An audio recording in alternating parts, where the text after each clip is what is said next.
Hi there, everybody. My name is Philip Heidson, and I want to welcome you, first of all, to today's AOP Live. Now, joining me in the conversation to help facilitate the conversation is Kelly Barner. Kelly is my partner here at Art of Procurement. Thanks for joining me today, Kelly.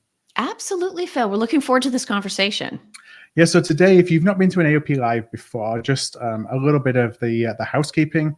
It really is all about the questions. You are more than welcome to submit questions.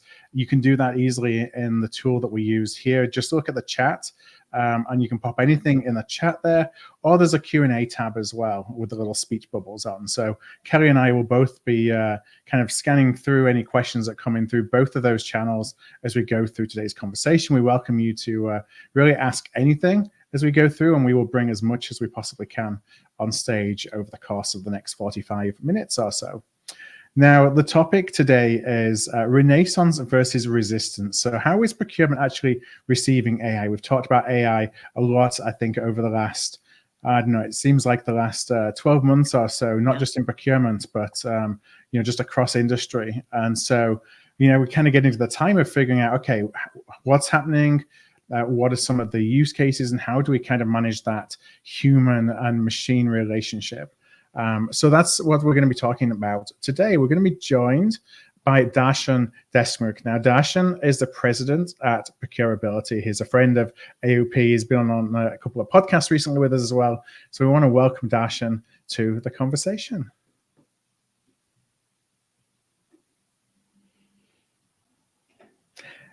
Hey, Darshan, thanks for joining us today. Nice to see you all. Thanks for inviting me. And so before we talk about the role of AI in the future of procurement, I just wanted to talk, just so folks who are watching and listening can get kind of a perspective on what your vision for procurement is in general. So taking aside the AI, kind of where are we from a procurement perspective, and in which kind of direction do you see that procurement is heading? Great. That's an interesting question, Philip. So I grew up in procurement. I started my career 20 years ago. And spent time in internal procurement, direct, indirect, consulting, product companies, but always been in procurement. So when somebody asks me a question about vision of procurement, I get super excited about it. So procurement geek at heart, basically. So the way I kind of short answer to that is really, I see procurement as a strategic organization that delivers value for overall corporate objective. And what that means is really whether it is revenue, EBITDA, risk, ESG, you name it all, right? So when it comes to all these various dimensions on the delivery side, procurement plays a key role in that. And I would say enabling that as part of the organizational objective is what procurement's vision should be. And you will see, like, I didn't say cost savings. I didn't say supplier assurance. I think that though we spend way too much time in talking about outcomes. Yeah. Those are just outcomes. But from a vision perspective, it should be all about how do you deliver value to the corporate objectives. Do you see that the perception of procurement is changing in terms of it's not being, because I look at, we built the function on an ROI of savings, as you said, and so it's kind of difficult to shake that perception. And a lot of times we're seen as just being the savings SWAT team. And then when savings are not required, it's like, let's put procurement back in the box. Do you see that we're moving away from that in all the interactions that you have? Absolutely. So if I think about talking to the CPOs in the last 15, 20 years, in the last 3 to 5 years, I think a very little conversation is around savings and just talking about going down to the bottom line type of conversation. It's always been about how do I prepare myself for future from value generation? How do I enable more revenue? How do I enable reduce risk? And how do I continue to contribute towards ESG goals for the organization? That's on top of mind for most of the CPOs, and it's less about savings. So I think we're seeing that as seat at the table, pretty common as part of the conversations. It's also obvious through a lot of conferences, like you and I participate in a lot of the conferences. 5 years ago, there would be at least 50% of the conversations would be around efficiency, effectiveness, cost savings. Very little of those in the conferences, because I think that's table stakes and that's just part of the that kind of flows, doesn't it? You focus on other things in the savings flow without necessarily them being the area of focus. So, and I think the focus on alignment, we've talked forever about alignment and aligning with business goals, not showing up, not procurement showing up and saying like, I'm procurement, I'm here to help, and here's my policy and my process, versus let's have a conversation about what you need to do your job and how we can play a role in that. Absolutely. So let's talk a little bit about AI. And we did a poll, as we always do before an AOP Live, just to kind of capture the opinions of the AOP community over on LinkedIn. And it's always a pretty simple poll. We can only ask 4 questions. And I think this may be the first time we ever had 0 answers to one of the questions we asked. But I'm going to read this out for anybody who's listening rather than watching and can't see the slide. The question that we asked was, which of the following best captures your reaction to AI's potential impact on procurement as it stands today? And that as it stands today was important to this question. The answers were, it's seen as a digital renaissance, 50% of respondents. It's really overhyped, 38% of respondents, and a quiet resistance, 13%. I'm guessing that's in the rounding because that takes us up to 101, maybe, if my mental arithmetic is not failing on me. But we had 0% then saying we must fight the robots.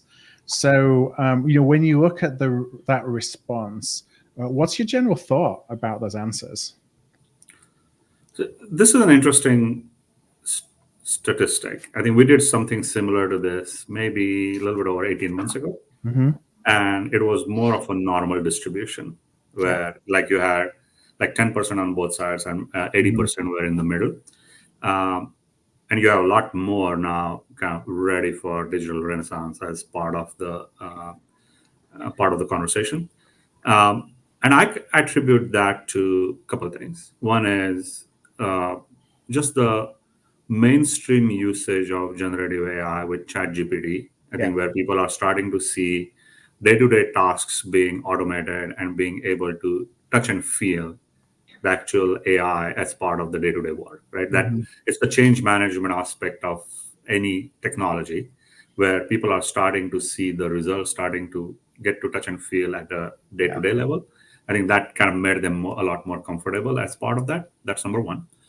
Number two, I think as this conversation started, maybe a couple of years ago, when it used to be a pet project for somebody that is really interested in new shiny object and trying to come up with like some automations, come up with new cool stuff that they want to kind of test it out with the organization. There are a lot more use cases. People are seeing them as a results and being able to actually feel the results on the efficiency and effectiveness side. So I think as they got more and more of that information, I think people are starting to feel a lot more comfortable and they feel that they are kind of ready for that digital renaissance. Yeah, it's interesting. Sorry, go ahead. So just one comment around this is like, if I want to hypothesize that 50%, I think it's most probably going to fall within like one third, like one third that are truly ready, want to test the use cases, already ready with the use cases, have done some of that, have the resources and kind of investments around it. One third are most probably conceptually know which one or two that they want to try it out, and based on their experience with others. And one third is like they're intrigued and excited about it, but still like a follower approach. So I think you're still going to have some sort of normal distribution, that 50% as well. And that makes sense. You can be sold on the vision that AI may bring without necessarily be putting it into practice yet.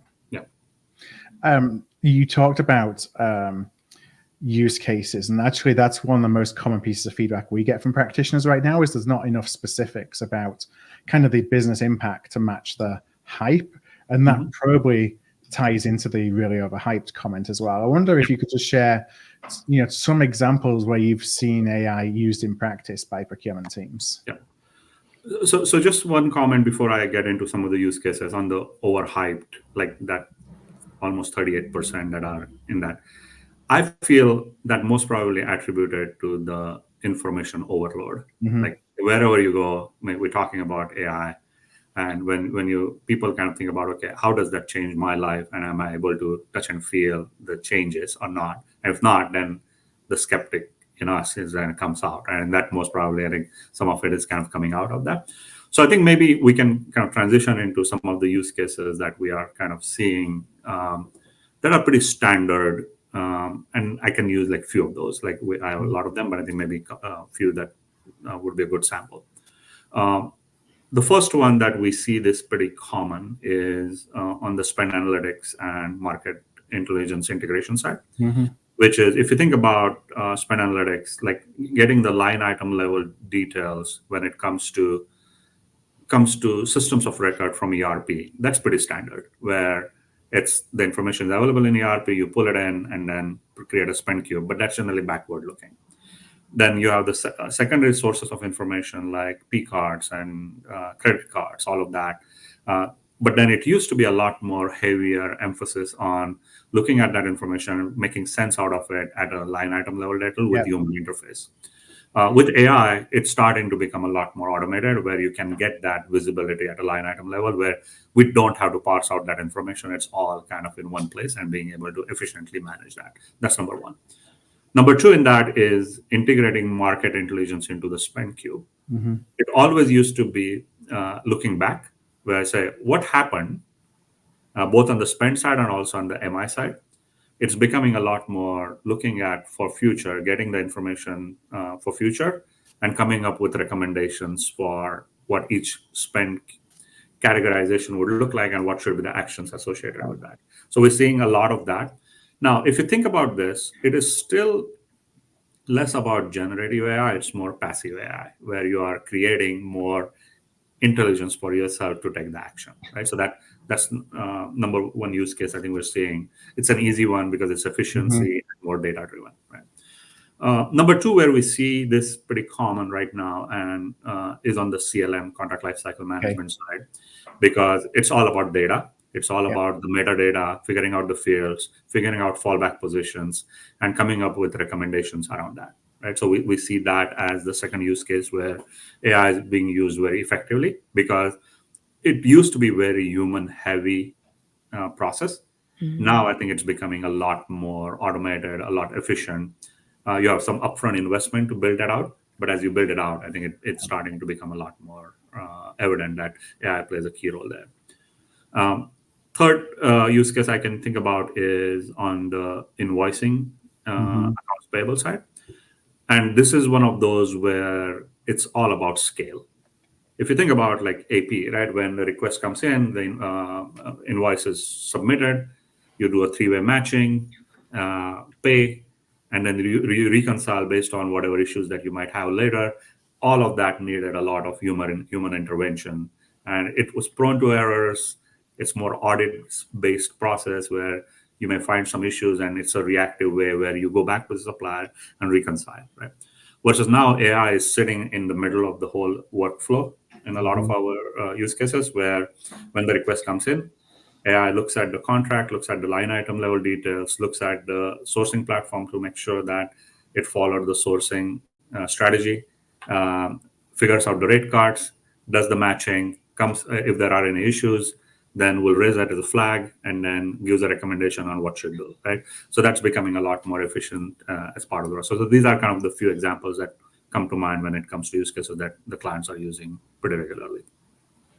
It's interesting. So, and I think we may go into a little bit about use cases in a few moments as well, but it's kind of where you've got readable information.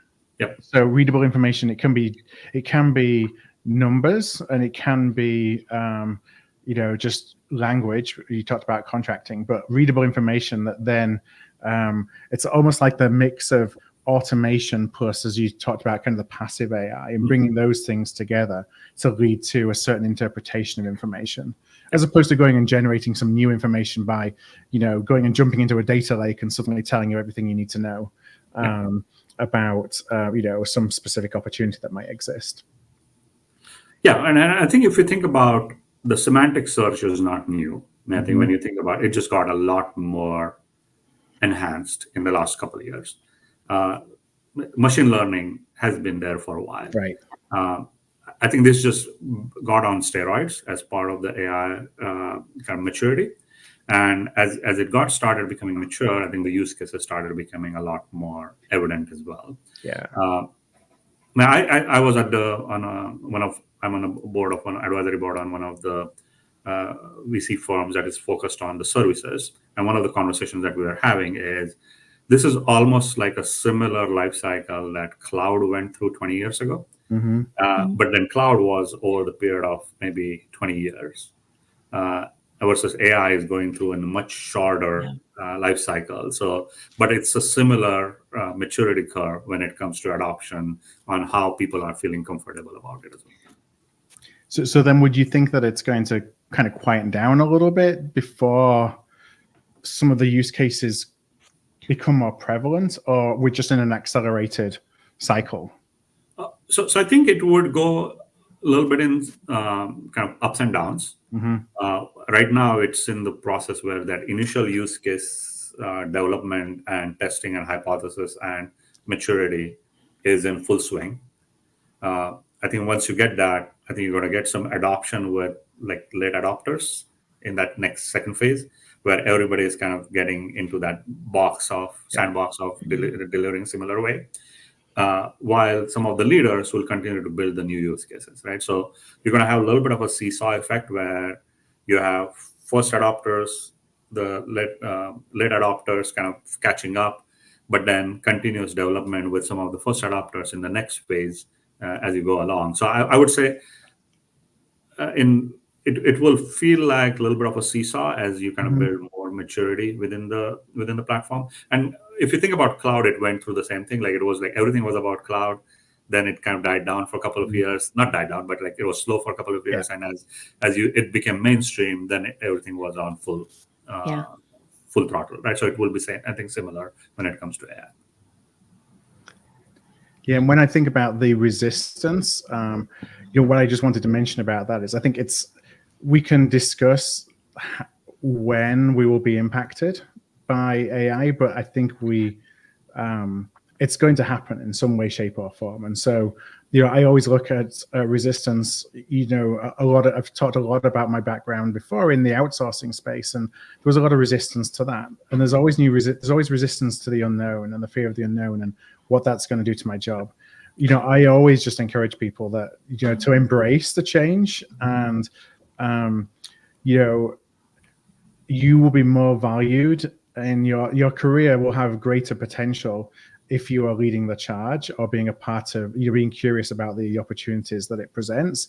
Because even if that's not in your current organization, then there'll be another organization that wants to go through the same process that will then value what you did in the one that you're in right now. So always encourage folks to, just to kind of embrace, even if it's with some skepticism, the opportunities that it presents. Now, Kelly, I know that you've got some thoughts around the overhyped number there, and you've been spending some time at conferences as well, like we all have, kind of hearing the word on the street. Yeah, and it's interesting. And actually, before I talk about the overhype, I just want to add on to what you said about the resistance, Phil.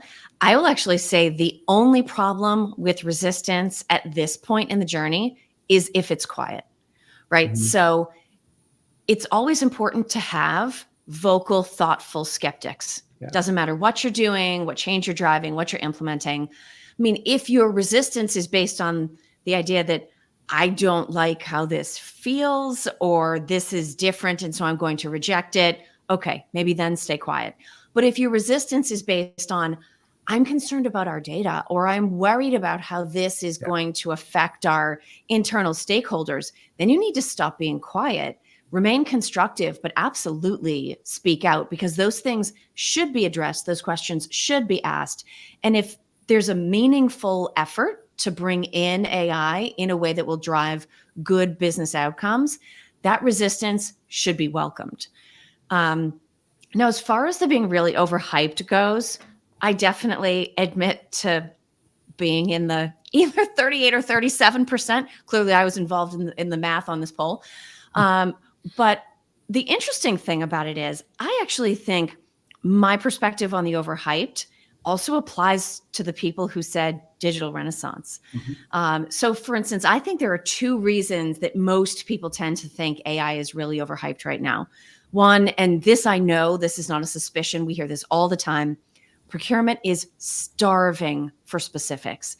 They want to know who used it, How did it go? What was the ROI? What were the different outcomes you were able to drive?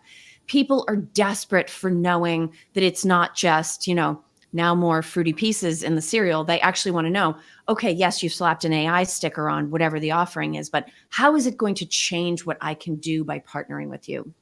And in fact, a few weeks ago, I was in a session and we were talking about AI, of course, and someone asked, but is there going to be a demo?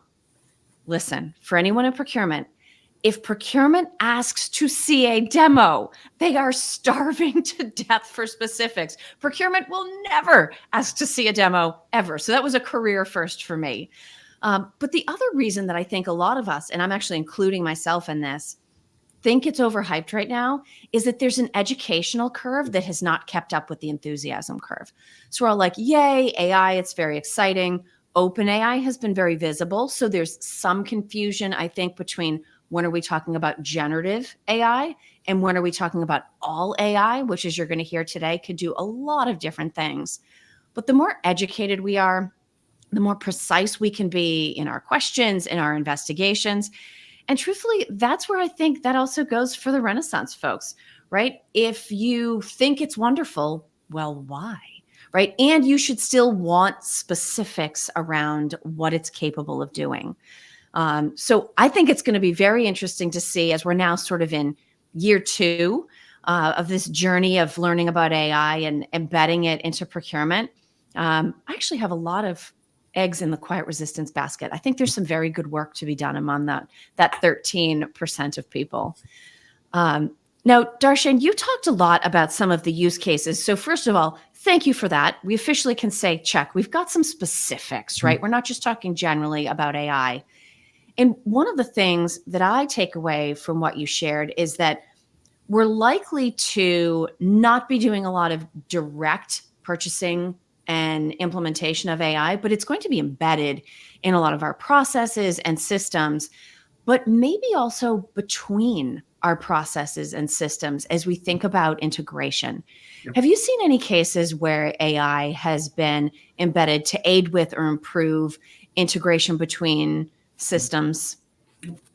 Yeah, that's a great question. So I think one thing I want to kind of make sure that my point of view around that is AI is not going to be an integrator of systems. It's going to be integrator of the data between the systems. So if we go with a platform first as a conversation, there is more than likely it's going to have some failures that you have to kind of deal with. Because first thing that is important to kind of figure out what is the business problem that you are trying to solve, or what is the business process that you're trying to fix, or multiple business processes that you're trying to integrate, right?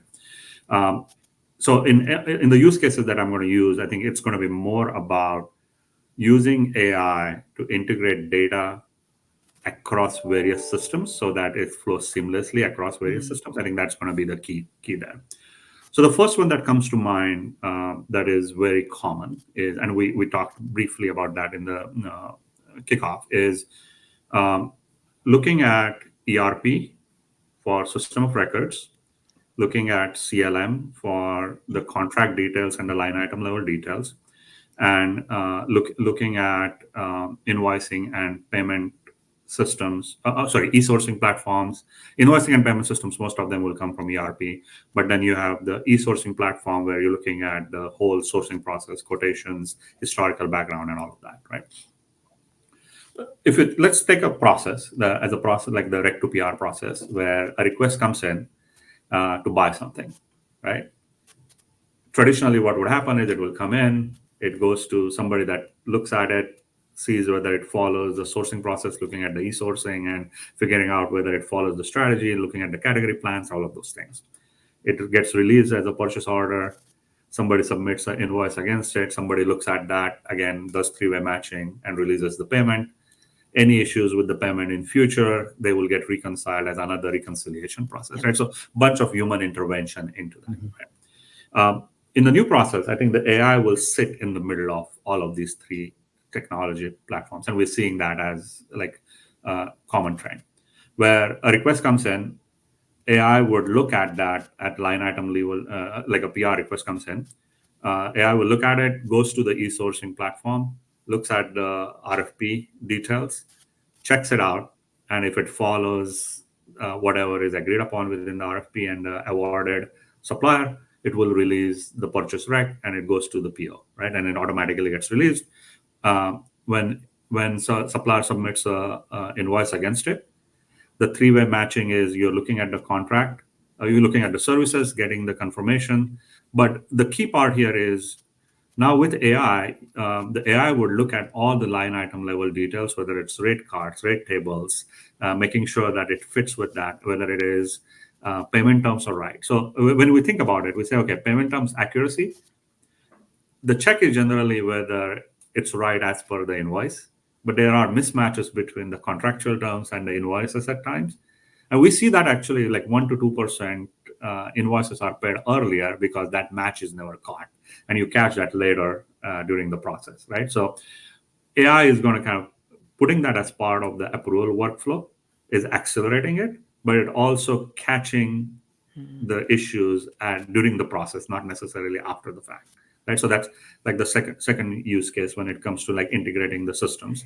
Yeah. And then the third thing I would say is looking at all of the contractual terms through CLM system. The same AI can kind of do all these three systems, looking at them, looking at various elements of the data, and being able to bring that data into the decision making is making it very efficient and effective as part of the overall process.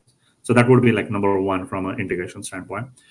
The second one that is integrated, we talked again a little bit about that, is spend tools and market intelligence tools. Traditionally, they were two separate tools. Like human intervention as a category manager, you will look at everything that is spent, what you forecasting to spend, and look at the category 50, 100, whatever pages that you are looking at, and trying to synthesize it and figure it out how you're going to build the category plan, right? Now with the AI, what we're seeing is we're pulling all of that predictive analytics from the MI reports into the spend cube directly using the AI. And as the AI learns more, it's also going to give us more recommendations. I think where we're seeing is the recommendations are still more kind of transactional in nature. So it still needs synthesis. So the category manager has to actually still go through 70, 80 points of data from the MI report and the recommendation. But that's integrated into your overall decision making. And it's became a lot more kind of objective as compared to somebody reading the report and trying to synthesize and then putting it into your overall category plan. So absolutely, I think we're seeing these as examples, but still, I would say more focused on integrating data across various systems. Well, let me say a piece of that back to you to make sure that I totally understood it right, because I'm interested in this application around market intelligence. So what you're saying is if you have the 1,500 page report, which let's be honest, no one has time to read that whole thing. If that information and key data points from it can be connected to the data that's in a spend cube, basically what it can do is raise its hand or place a flag and say, hey, procurement, it looks like the conditions are right in this category where we have sufficient spend that some person should come and take a look at this. Whereas without that, you would, I guess, theoretically have someone in procurement who had the spare time to be reviewing a bunch of market intelligence reports that you happen to have access to, and then comparing those to the spend categories to see if it looks like the opportunity is right to either renegotiate or source something differently. Is that the kind of connection between the two that you're talking about? Yeah, absolutely. Maybe we can use a couple examples, and then that would be, so let's take a category, logistics. When we're going through pandemic, it was a supply constrained environment where everything was super expensive. So getting any capacity was critical for like a category manager, if you're a category manager for logistics, right? A year later, all of a sudden that capacity opened up, and now you have basically the shipping industry basically was almost free, right? When it comes to the capacity, the strategies that you need to drive for those two and supply demand constraints a year apart are very different. And you have to do it ahead of time, not necessarily once you have all the information, because you are already late if you have all the information. So what AI can do is look at all the shipping lanes, looking at all the capacity that is booked, and give you that market intelligence to, like, when you are making the decisions around the capacity for future. It gives you like those triggers as part of your overall strategy. Are you going for, I'm going to do supply assurance strategy, or am I going for like getting the best price by lane strategy, and kind of, or somewhere in between based on the lanes that you're trying to kind of work with? I think AI made it a lot more easier as part of like this integration into your overall spend queue. Historically, what would happen is you would have people just looking at these lanes again and again and hope that you catch it, right, as part of the trends. Yeah. And yes, I think people are like, if you are a smart logistician, you most probably know the trends and can actually synthesize, kind of hypothesize and kind of make the right calls. But I think with AI, it just became a lot more objective when it comes to like data and being able to see and touch and being able to take action on it. Yeah. Can I just jump in with a question, like a follow-up on that? So for example, then the AI may be able to stress test or scenario test. But, let's go to the logistics, and that there's certain lanes that historically, when certain things have happened on those lanes, has been a precursor to something else happening. And so you start catching that kind of thing, which then drives probability analysis around, based on seeing those things that, are probably the canaries in the coal mine, but you kind of needed the human expert who's actually had the opportunity to see that, that will start to be caught, built into scenarios and reported back into this is happening. So you need to be aware of that as you're starting to think about your strategy. So I think in that one is where the human intervention is important, is the sensitivity analysis. What is the input that you want the AI to kind of build the sensitivity analysis around, right? So all those inputs are still human, because you're trying to give them what are the parameters that you should kind of create this sensitivity analysis around. Historical information, AI can pull in pretty easily. Forward-looking, based on the supply demand bookings, they can pull in pretty easily. But when it comes to the qualitative, what the true business looks like, and the upstream revenue generating activities that might come from sales, that's another data point. The probabilistic models on both sides need to do the good mix and match, right? And for that, creating that scenario, that human intervention is very critical. But then AI can create like various optionality for you, and then you synthesize that information to come up with the strategies for it. Yeah. Now, the other example you talked about, Darshan, where I definitely see benefit, I know we talked about most of the integration connection with AI being around the data, but you had given the example of comparing, say, rates on an invoice to what's actually in the contract. That is another something that probably nobody is going to be checking otherwise, right? You're probably overstaffed if you have the time for people to be reading line items on invoices. So if we think about this actually from a cross-functional process standpoint, in a lot of cases, procurement and AP are not very closely intertwined. And if they are, the information very rarely floats from AP back to procurement, right? It more pushes down. So if AI can find a situation where an invoice comes in with rates on it and they don't match what's in the contract, to me, it seems like there's a lot of value there, because it creates sort of two opportunities. One is, of course, you reconcile and you make sure you start paying the correct rates. But then it also creates an opportunity for AP to push that back to procurement and say, let's figure out why. Was this a clerical error? Do we have a supplier that's trying to sort of pull a fast one? And figuring out the issue behind why that's happening. The issue itself never would have been identified without the intervention of AI. That seems like an interesting place where, yes, on the basis of data, it can actually fix some of the collaborative or process-oriented roadblocks and blind spots and things that every organization knows that they have. Absolutely. That's a very common use case we see right now as the clients are looking to solve, because first of all, it's a pain point that has always been reactive. That's number one. Yep. There are companies that created business around it, right? The whole invoice reconciliation. I will I will reconcile it, I'll save you money, and I get the cut at it. Right? But that Or the used to be gain the sharing audit kind of gain sharing work. model around it. Yeah. Right? Yeah.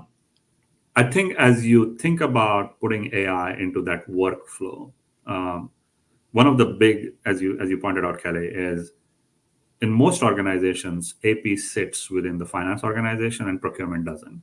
So organizationally, they are already kind of separate as part of the general workflow. So as you go back and forth, the procurement team will spend a lot of energy on the e-sourcing platforms and the transactional procurement side, maybe some on the Oracle and SAPs of the world on the ERP side. But F&A generally, or accounts payable team, only focuses mostly on the system, which is system of records, right? Yeah. So they didn't talk to each other. So it all depends on how good you are as a accounts payable person to connect the dots and drive the conversation, right? So versus now with this, the data is readily available.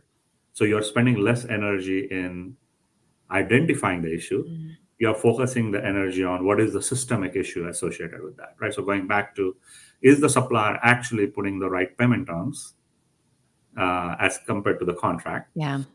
Or are they systematically, was it a clerical error, or are they just systematically doing it because they hope that nobody will catch it, right? That most probably is a conversation, and then that creates a connection between like the category manager and the accounts payable person to say, okay, when it comes to QBR with your key suppliers, and if you're seeing this trend, include this as part of your conversation on how you're going to change as part of the relationship. And now it became like an actionable human interface as part of that, right? Now, could you do that with humans? Absolutely.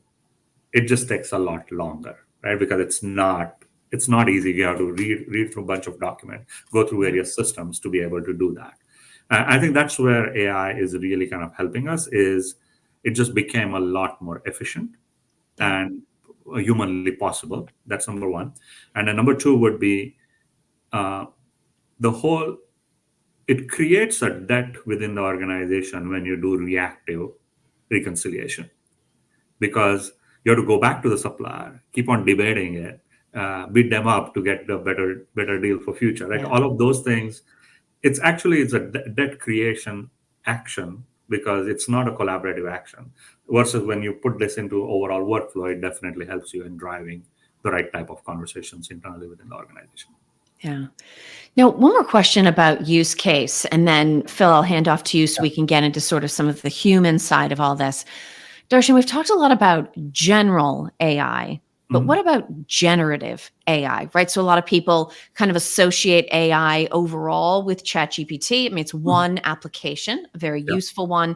And of course, there are a lot of other ones, right? Google has theirs, and there's lots of different generative AI engines. Have you worked with any teams that are using generative AI sort of in a systemic way? Not that you necessarily have one maybe category manager that's using it to help them write their emails, but across the team, have you seen any procurement organizations that are making effective use of the capabilities of generative AI? Yeah, I think there are few examples where I would say generative AI kind of plays. We use it, and some of our clients also use it, right? And the usage is mostly around content augmentation, where you have the baseline information and you're trying to make it stronger, right? I think that generally tends to be the area where generative AI kind of plays a key role in it. And we'll talk a little bit more about that. Second area where it is pretty common is looking at what your parameters are within the CLM space, where how you negotiate a contract, what are your fallback positions, how you negotiate, right? Generative AI is coming up with recommendations around how you should negotiate and coming up with negotiation strategies. That has been like the second area where the clients are using it. And I think the third thing we talked about, the MI plus spend. I think the next phase where people are using the Gen AI is really using all the information that we have, and then the AI giving you the recommendation around what should be your recommended action for a category. I think those are kind of the three use cases around this. Now, those are all driven by most of the times publicly available information and some proprietary information, right? So one of the things that we do, and it's garbage in, garbage out, right? So if you use too much of just everything available in the network and crawl for that information, you're going to get a lot of information, right? Yeah. What we try to do is, if somebody is using this in any of these like simple use cases that we just talked about, one of the things that is required before it becomes a valid source is you have to validate it with an independent source, one additional source, other than the source that he used for the generative AI. And it needs to be approved by the second person on the both sides. Yeah. So you get basically so it's almost like a reporter mechanism, right? Where you have two validations before it becomes an approved generative AI content. And then you put it into library. And then as you get that library gets bigger, you're going to get the content that is validated, that you feel safe about using it as part of that as well. So I think we're seeing these types of, this is still in the initial stages. I would say it will start getting mature. If you ask me this question in 12 months, I'm sure it will be a lot more mature than where we are right now. Maybe we will do just that. Yeah. Well, thanks. I think we've talked about a lot of different use cases, which is great, because that's kind of what we've been hungry to talk about. We do want to talk a little bit about kind of the human-machine interaction, if you will. But before we do, I just want to remind anyone who's watching us today, if you look in the chat panel, there's actually a pinned document at the very top of the chat, which is a blog post around the transformative impact of generative AI. So if you are interested in just learning a little bit more, or understanding a few more perspectives, then please feel free, click on that. Just wait until the end of the conversation so that you're not reading while you're listening to us at the same time. But no, please do go and click on that just for a little bit more insight around the topic. Now, when it comes to the human centricity, and how we interact with AI, there's things that AI can do best, and there's things that the human can do best. How do you kind of differentiate where we should be thinking more around, okay, it doesn't make any sense for humans to be doing that anymore, versus the reality is this is where the kind of sweet spot for humans are, and so therefore we shouldn't be looking at AI to replicate that? Yeah. So I think there are two sections to this question. So the first one is simple one, where when it's efficiency, effectiveness, large data, where AI is going to be definitely better than humans trying to kind of do that faster. Yeah. So that's just the way to, like when it's the decision is 1 and 0. Right, where it's black and white. Yeah. AI is definitely going to be very strong in kind of figuring out the scale part of it. Yeah. When it comes to creativity, consensus building, variability, multiple human interfaces, that's where I think humans are going to play a key role. So if you think about the types of work that needs to be done, I think that's where I think the line should be drawn. But that's where oversimplification. I think it should be kind of very structured, systematic approach to this, and take a work design approach. And we talked about that, I think, a few months ago. Yeah. So it's like a 4-pronged approach. So you have, what's the work that needs to get done? What's the outcome that you're trying to accomplish? What are the jobs associated with that? What are the subtasks associated with that? And what are the skills that you either have or you don't have, right, as part of the decision making? So when you think about the use case, industry, put yourself through that framework and come up with what your ins and outs are. Like, it's a flex model where humans are going to play, and where AI is going to play as part of your overall journey. And then where it plays will keep on changing as the things mature, right? But I would still say, like, using that intentional framework will definitely make the use cases a lot more successful when it comes to how you interact with AI and humans together. Yeah, and I look at it, I'm interested in kind of your perspective on this as well, as you, much like we did in the past for outsourcing, you look at kind of a job role, for example, and there's elements of that role that are better, more effectively done in a consistent manner, that can be effectively done in another location. Now replace that with that can be done by AI. That doesn't mean that the whole job is going to be done by AI. It just means that there are parts of what you do today that's probably going to be more effectively done by technology. And so your role becomes being the architect of all, how do you use the technology and when do you use it? And then how do you connect what it's telling you with that alignment that we spoke at the very, very beginning that is really driving procurement's role in knowing what that means and how to interpret it and how to sell kind of the story behind what the information is shared with you. And as consulting and service provider, right? I mean, we are at the cusp of like at that integrated delivery. Our job is to really make ourselves redundant over the period of time, is making sure that you automate as much as you can so that it's efficient. You move on to something more cooler to kind of continue to do the work. I think that is kind of part of like consulting in general. So, but that creative problem solving, I think that's then one area where I think human interface is going to continue to be very critical, and having that skill is going to be very critical to be successful in this environment as well. Now, as a service provider, how do you prepare your team to advise clients, prospects about how they think about AI from a vision perspective, but then how they think about it from an implementation perspective as well? So I think it's the approach we think about this AI as augmented intelligence as part of our overall delivery model. So we're tech-enabled services firm, and we tell that to the clients as saying, that's just integrated in everything what we do. We're not going to lead with platform.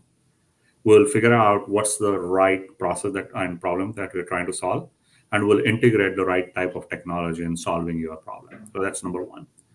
For our team, what we tell is our goal should be anything that we can automate, the goal should be to not do it again.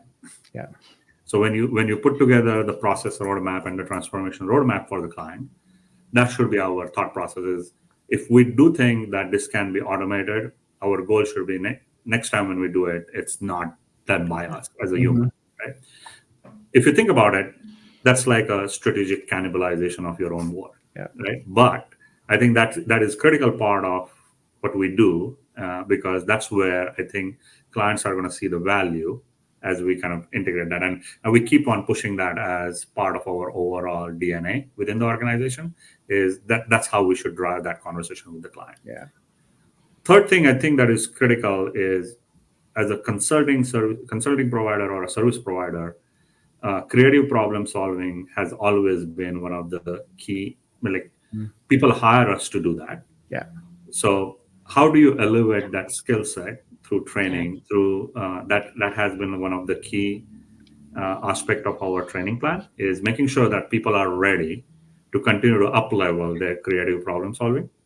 And we do that same thing on the transformation side with the client, saying, when you put the roadmap in place, continue to enhance your creative problem solving on your organization side, so that as you integrate more technology, automation, and other things, your organization is ready to do what they need to do as part of the overall integrated delivery as well. And I imagine that that's a huge part of success, is the ability of the organization that you're supporting to kind of create the virtuous circle of the impact that is required, that then drives more interest, which then drives more investment, that then drives being able to solve even harder problems. And if you don't have that curiosity or those skill sets, it can fail pretty quickly.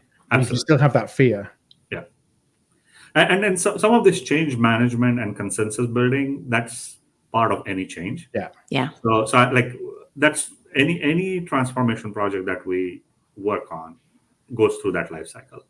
So I think we are able to kind of use that same methodology to be able to kind of drive change in this environment as well, because that's not rocket science. It's still human.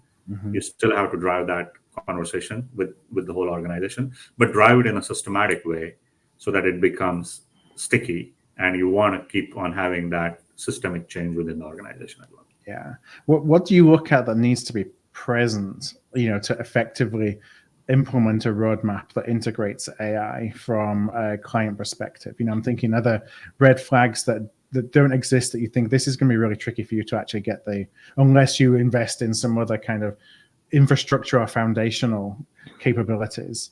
Do you see any common themes? I think the common themes are a lot of organizations get stuck in boiling the ocean instead of trying to do like handful of use cases to start with. So I would strongly recommend that the organizations should start with handful of cases and organically put the roadmap in place. It's very hard to get out of like analysis paralysis thing because there is just so much out there, right? So I would recommend, I think that's the one common theme that we see. It's less about the platform. It's more about getting in your own way because there is so much out there. That's number one. Number two is there are a lot of point solutions, specifically in the procurement and supply chain space. So like a lot of clients get stuck into, oh, I have these 5 options. I don't know which one to choose. And everybody's selling to me, right? That type of thing. And then it becomes, so our job is really kind of understanding. A lot of times we are technology agnostic. So we say, let's figure out what's the problem that we're trying to solve, and let's figure out what's the right solution for you, right? So, but that's, I think, the second trap that the clients get into is like that, because there are so many point solutions. Which one is right for me? Yeah, we see that a lot. There's so much out there that you get stuck at the first hurdle of being overwhelmed with all the different opportunities, as opposed to, well, one, understanding the right one, but two, just going with it. And testing and experimenting. I think there's a large part of experimentation that's needed. But with that being so, how do you encourage teams to think about measuring success? Because I don't necessarily think this is something where you look back and the results was, well, we knocked the ball out of the park. There's going to be bumps along the way, but you shouldn't necessarily give up because there's bumps along the way. That's just part of the experimentation process. Yeah, and I think this is where fostering the culture of creativity and measuring creativity is hard. But there are different frameworks that it's 4C, 4P, like there are various versions of it. But I think there's no rocket science again. I think it's a framework. I think you can fit your organization within that framework, but having that right level of measurement around, are you fostering right level of creativity within your organization? I think that's one is critical. And then the second piece is what is non-negotiable. I think we talked about this, is the creative problem solving and critical thinking. I think that's going to be one of those skills that are going to be absolutely necessary in future. And if you don't have that, how do you train?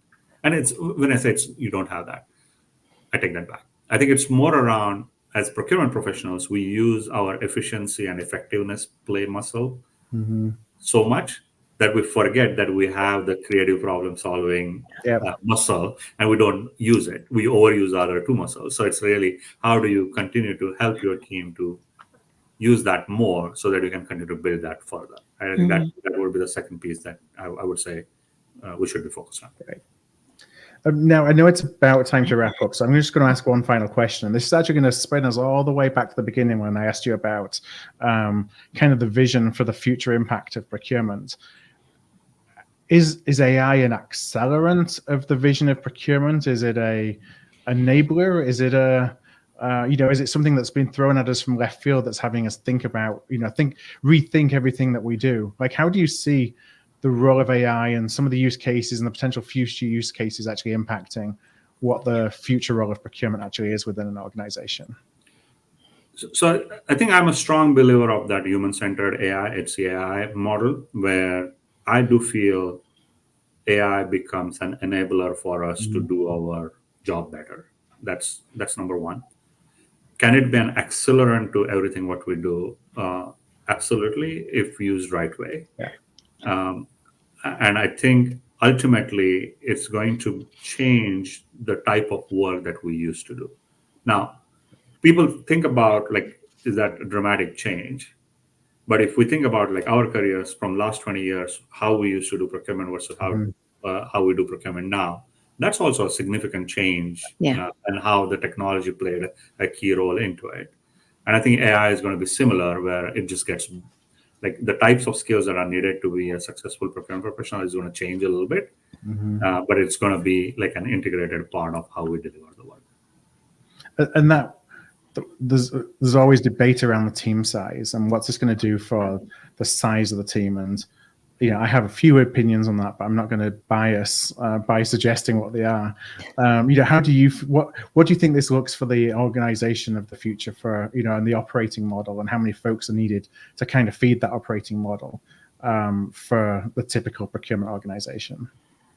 So I think when it comes to, if you think about the types of tasks that are needed to be done on the procurement side, anything that needs transactional work, I think the human interface is going to reduce as compared to what we used to do. Mm-hmm. So the teams, the hundreds and thousands of teams that we used to do on the AP and transactional procurement side, or call centers where you are handling the calls, right? It's a lot of tactical activity that humans used to do. You could automate that because it's repetitive, and I think that's number of people that do that type of work will change. Mm-hmm. But I think what will change and increase is the complexity of input into the technology. So right now, people do that task as a human, but there are a lot of human dependencies in that overall process. So when you automate that, there are inputs that need to be done to the technology. And I think that is going to elevate a little bit. So I think that skill set will continue to grow. So I think that team will grow a little bit bigger. Mm-hmm. Actual processing team most probably will go a little bit smaller. And anything that needs qualitative human interface, people-to-people interface, I think that will continue to stay as is. But because there is a big value to be captured in that we most probably are not capturing because we get pulled into the transactional part of the work, I think that most probably will grow a little bit bigger than what we are right now. So overall team size might go down a little bit, but I think the mix will change, and it's going to be a lot more on the strategic and the qualitative side versus the transactional side. Yeah, and that's definitely kind of aligned with what my thinking is. It's somewhat small, not materially smaller teams, but somewhat smaller teams, but the value that those teams can drive is going to be significantly higher than what we can today. And therefore, it's going to make the business case a lot easier for more organizations to invest in strategic procurement. So at the kind of 35,000 foot view of the procurement profession, it's not that suddenly a lot of procurement jobs are going away. It's just that what we do changes, and that becomes more in demand across a larger range of organizations. Now, we've got a couple of minutes to the top of the hour, and we did just get a question come in that kind of ties with this. So kind of a quick fire question I'm going to ask you from Sharon, just to wrap things up. What skills do the future procurement professionals need? So we touched on that like softly, but I think maybe just couple of 3 or 4 things. One is critical thinking, so that we can actually think about inputs and outputs and how the technology plays into our overall world. Second is synthesis capabilities. Mm-hmm. I think the AI is going to give us a lot more information than what we ever had by ourselves. So I think our ability to synthesize it to make the decisions is going to be like the second piece. The third piece, I would say, is consensus building, because I think the more and more work that we drive is going to have more human connections versus transactional element. So being able to drive that and being able to successfully continue to add value in that space is most probably like the third skill that I would say is critical for the procurement profession.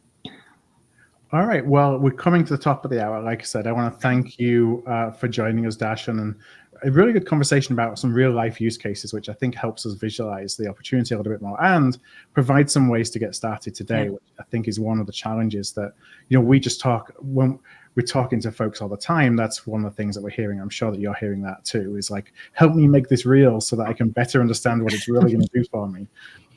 As opposed to just talking about it from a high level.